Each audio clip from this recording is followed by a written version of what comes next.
పేరు త్రినందన్. ఈరోజు అల్ప ప్రాణ అక్షరాల గురించి చెప్పబోతున్నాను. తేలికగా పలికే అక్షరాలను అల్ప ప్రాణ అక్షరాలు అంటారు.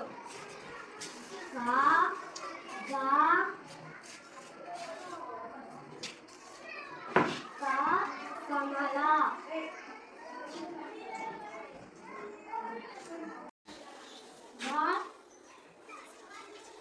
గంట,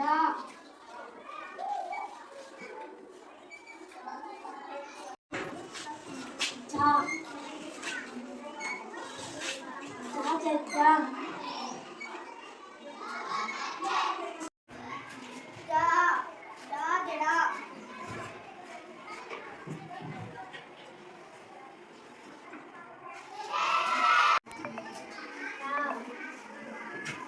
టమాటా.